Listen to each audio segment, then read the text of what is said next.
우리 같은 본문 속에서 하나님께서 바다를 창조하셨다는 사실, 그리고 바다를 창조하셨을 뿐만 아니라 그 바다 속에 온갖 생물들로 가득 채우셨다는 사실, 거기서 끝나지 아니하죠. 하나님께서 그 모든 생물들 하나하나를 다 먹이신다는 사실에 대해서 생각해 보았어요.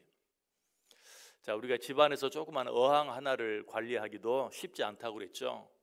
그런데 그 큰 바다를 만드시고 그 큰 바다에 온갖 생물들로 채우시고 그것들을 다 먹이시는 것이 얼마나 놀라운 일인가. 그것만도 충분히 놀라운 일인데 거기서도 끝나지 않아요. 하나님께서는 그 바다 위로 배들이 다니게 하신다. 26절에 그곳에는 배들이 다니며 라고 말하고 있어요. 자, 우리는 이 사실을 가지고 하나님께서 배를 다니게 하신다, 그것까지도 주관하신다 라고 말하는 것은 너무 억지가 아닌가. 왜? 배를 만드는 것은 누굽니까? 하나님이 아니고 사람이 그 배를 바다 위로 다니게 하죠. 그런데 우리가 좀 더 엄밀하게 생각해 보면 이 배를 만드신 분도 하나님이. 왜 그렇죠? 이 세상의 최초의 배, 어떤 배죠?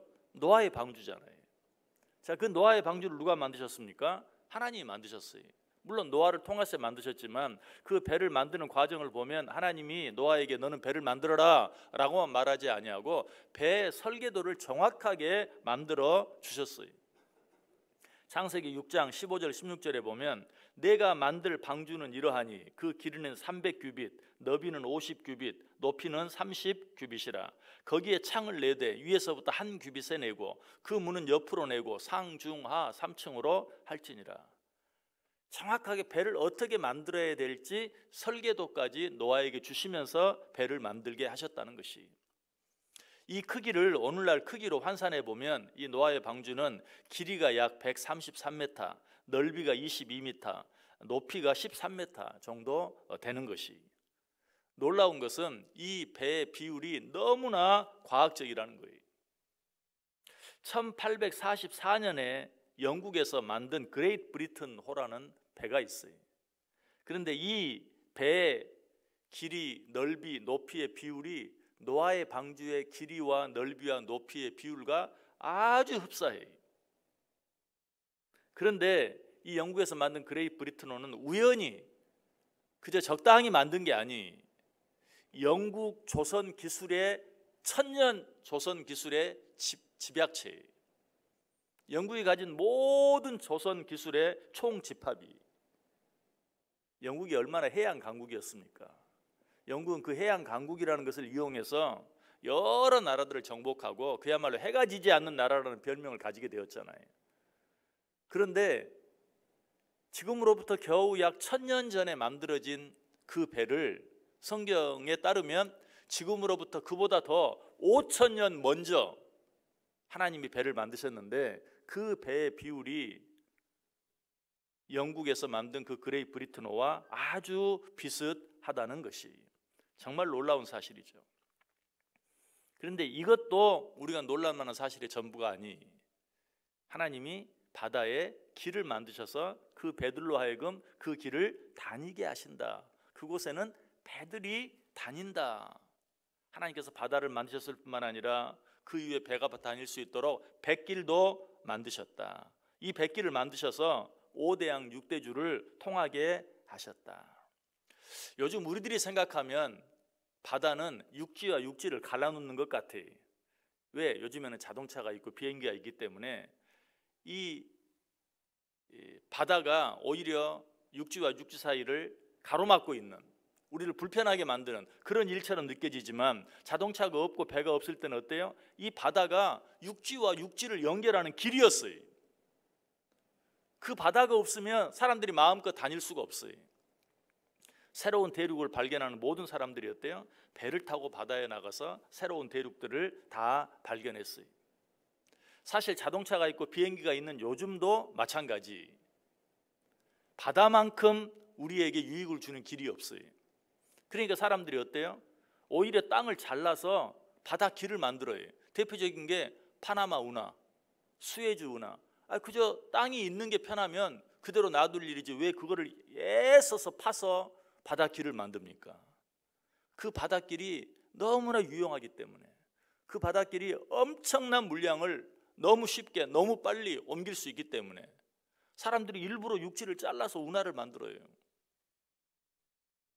하나님은 그런데 일찍이 바다를 창조하셔서 전 모든 세상을 자유롭게 다닐 수 있는 바닷길을 만드셨고 그 위로 배들이 다니게 하셨다라는 사실이.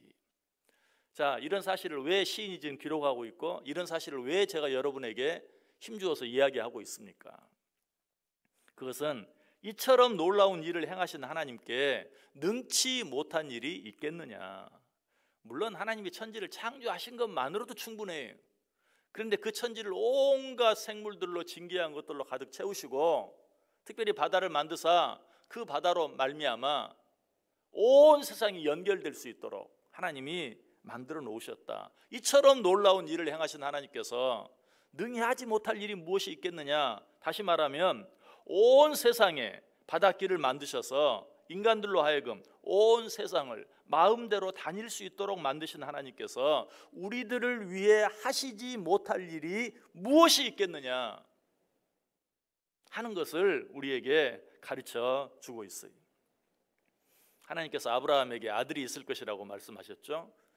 그때 사라가 그 말을 듣고 웃었어요. 어떻게 그런 일이? 그때 하나님께서 뭐라고 말합니까? 여호와께 능하지 못한 일이 있겠느냐. 벙어리 귀신 들린 아들을 데려온 아버지가 너무 안타까워서 주여 무엇을 하실 수 있거든 우리를 불쌍히 여기사 도와주옵소서. 그때 또 예수님께서 뭐라고 말했습니까? 할 수 있거든이 무슨 말이냐. 믿는 자에게는 능치 못할 일이 없느니라. 이 하나님께서 우리를 도와주신다는 거예요. 믿으십니까? 이 하나님이 우리를 도와주신다면 우리에게 능히 하지 못할 일이 없다는 사실이. 이 사실을 믿는다면 우리는 우리에게 주어진 삶을 어떻게 살아야 되겠습니까? 하루하루 순간순간 기쁘게 살아야 돼요. 감사하며 살아야 돼요. 찬송하며 살아야 돼요. 무엇보다 이 하나님께 모든 것을 맡기고 이 하나님만 의지하며 살아야 돼요.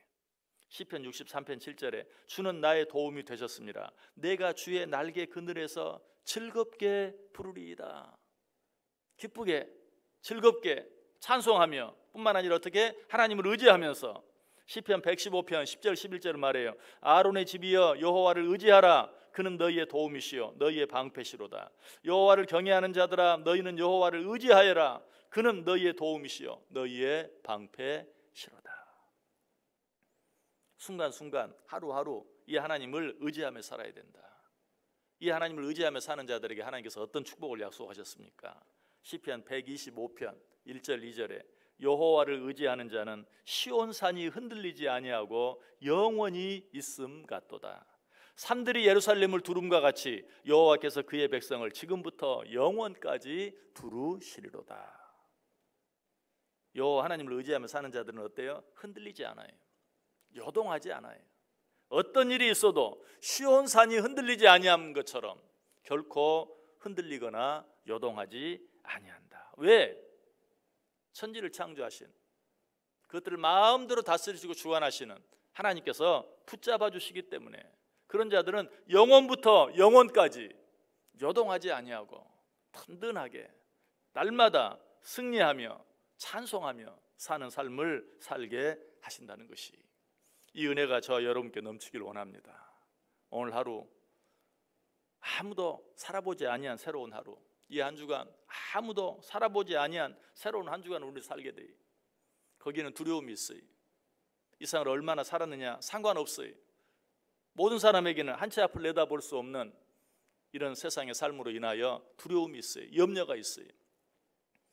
그런 하나님을 바라보세요. 이 하나님을 의지하세요.